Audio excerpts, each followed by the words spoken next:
তবে এইটা আমার মেয়েরে আমার আপন মানুষের মধ্যে করছে, আমার পাশে রয়েছে।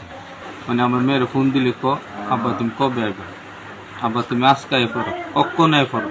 ব্রাহ্মণবাড়িয়ার শাহবাজপুরের ময়নার হত্যাকাণ্ডে বেরিয়ে এসেছে নতুন চাঞ্চল্যকর তথ্য। রহস্য মোড় নিয়েছে অন্যদিকে। ময়নার বাবা বিদেশে থাকায় মা পরকীয়ায় জড়িয়ে পড়েছিলেন ময়নার চাচার সাথে। ময়নার চাচার সাথে গত 3 দিন আগে যেদিন ময়না নিখোঁজের খবর প্রকাশ পেল, ওই দিন দুপুরবেলা মা ও চাচাকে একসঙ্গে উলঙ্গ অবস্থায় অন্যায় কাজের মধ্যে দেখতে পায় ময়না। ময়না তাদের অন্যায় উপকর্ম প্রকাশ করে দিবে বলেই এই ঘটনাকে ধামাচাপা দেওয়ার জন্য ময়নাকে তার মা প্রথমে একটি কান কর্তন করে, তারপর দেয়ালের সাথে তাকে ধাক্কা দিয়ে আঘাত করে মেরে ফেলার চেষ্টা করে। দেখা গেল ময়না কোনোভাবেই মৃত্যুবরণ করছে না। তখন ময়নার চাচা ময়নার লজ্জাস্থানের ভিতরে রড ঢুকিয়ে দেয়। তখন মুহূর্তেই ময়না মৃত্যুর কোলে ঢলে পড়ে। তারপর তার চাচা মসজিদের হুজুরকে ফাঁসানোর জন্য মসজিদে ময়নার লাশ রেখে আসে। মসজিদের ছাদে লাশ পাওয়া যাওয়ায় প্রশাসন গ্রেফতার করেন মসজিদের ইমাম ও মুয়াজ্জিনকে।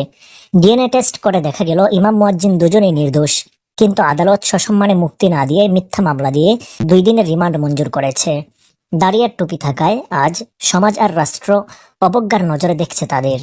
এদিকে ময়নার বাবা বিদেশ থেকে চলে আসেন ময়নার আকস্মিক মৃত্যুর সংবাদ পেয়ে। বাবা সাংবাদিকদের প্রশ্নোত্তরে বলেন, আমার মেয়ে কোনো একটা বিষয় জেনে গেছে, যার ফলে মেয়ে আমাকে ফোনে কথা বললেই দ্রুত বাড়িতে আসার জন্য বলতো, এবং বাবা নিজেও চাচা সহ বেশ কয়েকজন এই হত্যাকাণ্ডের সাথে জড়িত আছে বলে ধারণা করছেন। ইমাম সাহেবকে আমি কি বলবো, আমার বাইরে তো আমি ভাইও সন্ধ্যের বাইরে না, সন্ধ্যের বাইরে না, আমার ওয়াইফও সন্ধ্যের বাইরে না। ঘটনার সংক্ষিপ্ত বিবরণ।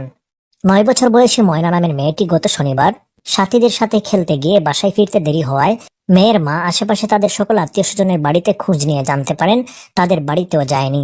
অতঃপর আসরের নামাজের সময় মসজিদের মাইকে মেয়ে হারানোর সংবাদ ঘোষণা করা হয়। শনিবার রাতেও মেয়েকে পাওয়া যায় নাই।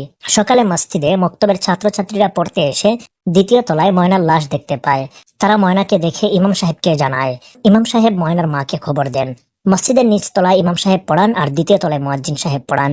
উল্লেখ্য, ময়না হারানোর 3 দিন পূর্বে ইমাম সাহেব নিজ বাড়িতে ছুটিতে গিয়েছিলেন।